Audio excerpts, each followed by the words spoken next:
กราบสบายดีทุกคนมื้อนี้มากันที่คลิปที่2นะพี่น้องเนาะก็คือไปวานแฮที่สวนลูกพี่หลังจากที่หยุดปีใหม่แล้วบ่ได้ไปไสนะพี่น้องเอ้ย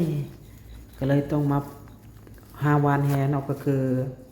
คอยในถามว่ามักบ่วานแฮก็มักเนาะบ่ฮู้ว่าเป็นหยังจิว่ามักวานแฮบางคนมักตีเบ็ดบางคนมักวานแฮแต่ข้อยนี่คือมักวานแฮเนาะก็คือวานไปเนาะได้หรือบ่ได้ก็บ่ได้ซีเรียสนะขอแต่ได้ไปวานแฮแล้วก็ถ่ายคลิปให้พี่น้องได้เบิ่งแบบนี้เนาะข้อยจะมักเนาะและคลิปนี้ก็เป็นอีกคลิปนึงที่ข้อยไปถ่ายเนาะหาวานแฮหาปงหาปลาเนาะอันนี้จะเป็นล่องที่2เนาะพี่น้องเนาะล่องที่1วานไปแล้วก็เลยคลิปตากล้องถ่ายแล้วก็ตัดเนาะก็คือตัดไปแล้วก็มาถ่ายตัวนี้อีกก็เลยต้องได้ลง2คลิปนะอันนี้คลิปที่2เนาะพี่น้องเนาะไปเบิ่งนำกันพี่น้องคลิปนี้จะมีแต่ปลาเขาเอิ้นว่าปลาอย่างนี้นะปลากระดีหรือว่าปลากระเดิดเนาะภาษาลาวก็จะเรียกว่าปลากระเดิดเนาะปลากระเดิดแล้วก็ปลากระดีเนาะแต่ส่วนลายเลยส่วนลูกพี่นี่ก็จะมีแต่ขางดำเห็นว่านี่ขางดำน้อยๆเนาะถ้าทำเป็นเมื่อก่อนจะเอาไปปิ้งแล้วสำเร็จแต่ว่าช่วงนี้ก็พอมีลายอยู่เนาะพอมีลายอยู่แล้วก็เลยบ่ได้เอาว่าสิเอาปลากระเดิดไปลองไปปิ้งมันเนาะพี่น้องถ้าปีใหม่นี่หยุดหลายมื้อเนาะพี่น้องนะหยุดหลายมื้อแต่ก็บ่ได้ไปใส่เลยก็เลยเห็นเลาะหาวันแฮชวนลูกพี่เนาะก็คือป่าถามว่า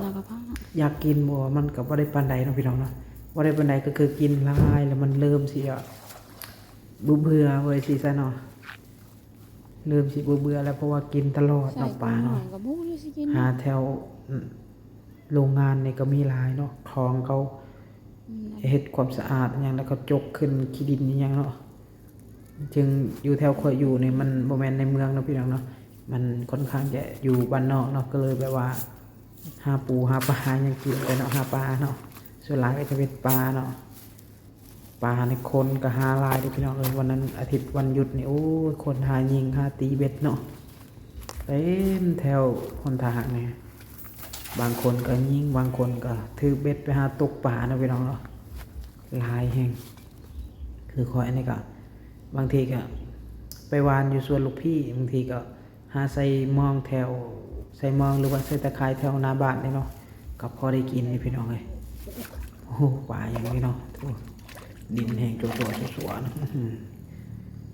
ปูนี่ปลาตัวคือสิถึกบ่เอาเพิ่นแห้งเนาะมีแต่ปลาเจลาเม็ดนะพี่น้องเนาะบ่ฮู้ว่าเอาไปเฮ็ดเมนูหยังเป็นแต่แซ่บเนาะชวนคนลาวเราหรือว่าแรงงานลาวที่มาเฮ็ดงานในไทยนี่เนาะก็คือสุขอยนี่แหละบ่ฮู้เมนูสิเฮ็ดกินเนาะเห็นแต่น้องหรือว่าน้องลูกลูกน้องเนาะเอาไปทอดเนาะก็พอกินอยู่พี่น้องเอ้ยแต่สุขอยนี่บ่ฮู้เมนูเนาะแต่เห็นคนลาวบางคนเขาเฮ็ดก็คือ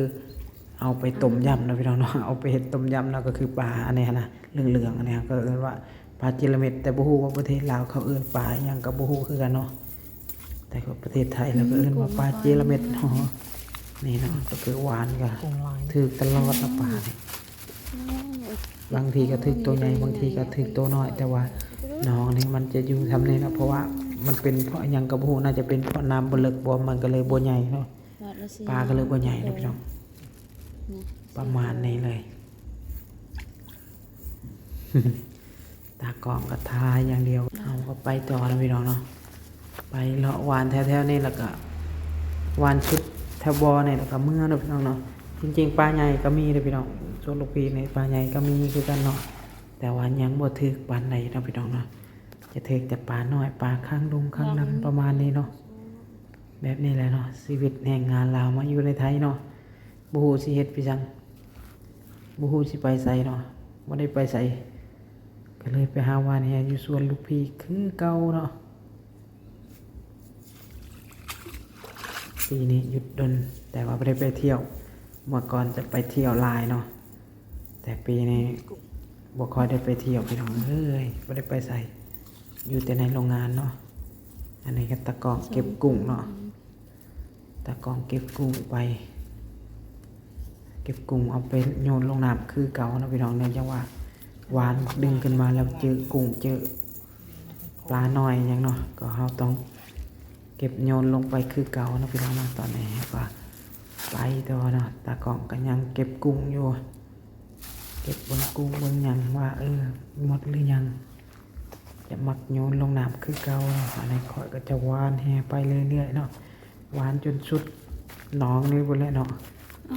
หวานไปเรื่อยๆไอ้ตากล้องก็บอกว่าหูยังนี่คือหูกบเลยเพิ่นว่าอยู่เมืองไทยก็มีกบเพื่อนเนาะมีได้พี่น้องได้ยินมันฮ้องอยู่แต่ว่าบ่หลายเนาะเบิ่งก็คืออยู่ทางประเทศลาวเลยอยู่ทางประเทศลาวคืออยู่ทางภาคอีสานแต่ว่าบางครั้งก็ยังนี่พอได้ยินเสียงเนาะแต่กบเนี่ยจะบ่ค่อยได้ยินปานใดเนาะกบบ่ค่อยจะไม่ได้ยินปานใดเลยคันคากนี่ก็จะหลายเนาะคันคากในทานยามแรงยามใดนี่จะได้ยินเสียงฮ้องรันเนาะแต่ว่ากบเนี่ยบ่ค่อยได้ยินปานใดจะได้ยินน้อยจะได้ยินเสียงน้อยเนาะบ่รู้ว่าเป็นหยังทั้งที่มันก็มีกบอยู่เลยหรือว่ามันบ่มีระหวกมันบ่เนาะพี่น้อง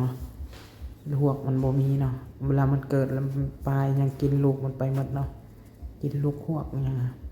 เลยบ่มีกบเนาะมาเบิ่งมาลุ้นนำกันพี่น้องเอ้ย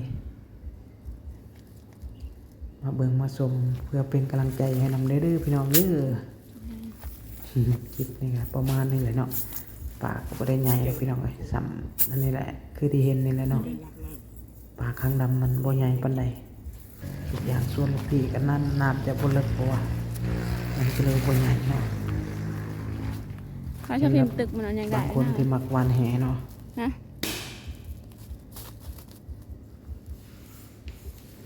บางคนมักวานแหก็น่าจะมักเนาะบางคนมักตีเบ็ดก็น่าจะไปตีมืดมือมืดเว้นเนาะประมาณนี้เลยนะพี่น้องตึกเอาเลยโอ้โหไอ้สิได้ปลาเลยบ่ได้แต่ก็วานแต่ก็ดึงไปเรื่อยๆเนาะอันนี้แหก็บ่แม่นแหคนนะพี่น้องเด้อแหเขาผากมาที่บ้านเราเป็นแหคนในโรงงานนี่แหละญาติกันนี่แหละเนาะผากมาที่บ้านแล้วก็เอาไปวานเนาะยืมเขาจะเอาไปวานกับไอ้กุ้งเนี่ยมันพี่น้องกุ้งตัวใหญ่เฮง กุ้งเน่นกุ้งน้อยเนาะมีกุ้งมียังเลยพี่น้องเวลาเขาอยากก้อยกุ้งนี่เนาะเขาก็เอาที่รับกุ้งไปใส่อยู่สวนก็พอได้ก้อยได้พี่น้องได้เป็นกำมือนึงนี่ก็ปันได้สิกินแล้วเนาะพี่น้องแม่นบ่พอได้กินเลยกุ้งน้อยนะกุ้งเต้นจะรับบางคนที่มักกินก้อยกุ้งเนาะมันก็แซ่บเลยพี่น้องปลากระเดิดนี่ก็เอาไปตากแห้งแล้วก็ปิ้งก็แซ่บได้พี่น้องประมาณนี้เลยเนาะมักม่วงมักยังกับดกในปีนี้พอได้กินน้ำเยอะพอได้กินปีนี้ปีกายนี่ก็ดกม่วงคืออยู่ประเทศไทยนี่เนาะปลูกยังกับดกเนาะมักม่วงมักพร้าวโอ้ยสารพัดเนาะปลูกยังก็คือบ่ดกเนาะแต่ต้องดูแลเด้อยู่ประเทศไทยนี่บ่ฮู้ว่าอยู่ประเทศลาวเฮาอันนั้นก็คือธรรมชาตินะอยู่ประเทศลาวส่วนหลายนะแต่อยู่ประเทศไทยนี่บ่ได้เลยมกต้นมะพร้าวนี่เนาะมันดวงมันจะกินนะพี่น้องดวงมันจะกินเนาะแต่ถ้าแบบว่าอยู่ประเทศลาวส่วนหลายนะเห็นเขาปลูกมะพร้าวต้นสูงๆเขาจะบ่ค่อยดูแลเนาะปลูกแล้วก็ปะเลยแล้วมันก็ขึ้นสูงต้น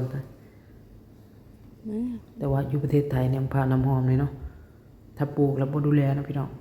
ดวงมันจะกินหมดอันนี้ก็พอดวงกินไปหลายต้นเติบมะพร้าวเราพี่เนาะจนได้เอาจ้างเขามาอันนั้นเนาะจ้างเขามายังเกิดว่าฉีดยาแล้วก็ใช้ยาเนาะมันจึงได้อยู่ซำนี่ประมาณนี้เนาะพี่น้องเนาะแล้วก็หวานแฮแล้วก็ว่าไปเรื่อยๆเนาะมียังอยู่ที่ชวนลูกพี่ก็ว่าให้ฟังก็คือชวนนายจ้างอะไรเนาะพี่น้องบ่มีเวียกบ่มีงานหยังก็พอได้ไปหยังเลาะๆแหละแก้เบื่อไปก็โอเคอยู่เลยดีกว่าอยู่ในเมืองนะพี่น้องอยู่ในเมืองหมู่คู่ยังญาติๆนี่เนาะ เขาเจ้าจมเบื่อกันเนาะบางคนก็จมเบื่อหลานสาวคนนี้ก็อยู่ในกรุงเทพนี่แหละไปร้านสองเนาะ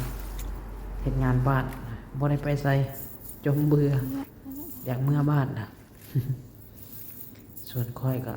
ถามว่าอยากเมื่อบ่บาทก็อยากเมื่อได้ก็อยากเมื่ออยู่แต่ว่าเมื่ออยู่บ้านเฮาแล้วบ่ฮู้ว่าสิเฮ็ดอาชีพหยังสิหาเงินจังใดจังซี่ซะเนาะแต่อยู่ประเทศไทยอย่างน้อยเฮาก็ยังมีเงินดอกเงินเดือนให้ใช้เนาะพี่น้องเนาะมีเงินเดือนให้ใช้มีข้าวให้กินอยู่ประเทศลาวเฮาถามว่ามีบ่ข้าวให้กินมีเนาะแต่เงินเดือนจะบ่มีคืออยู่ประเทศไทยได้อยู่ประเทศไทยทุกเดือนเฮาจะได้รับเงินเนาะแต่อยู่ประเทศลาวเนี่ยเฮาจะบ่ได้รับเงินเดือนเฮาจะถ้ามีงานเฮาไปเฮ็ดก็เฮาก็ได้เงินถ้าบ่มีงานเฮาบ่ได้ไปเฮ็ดก็บ่ได้เงิน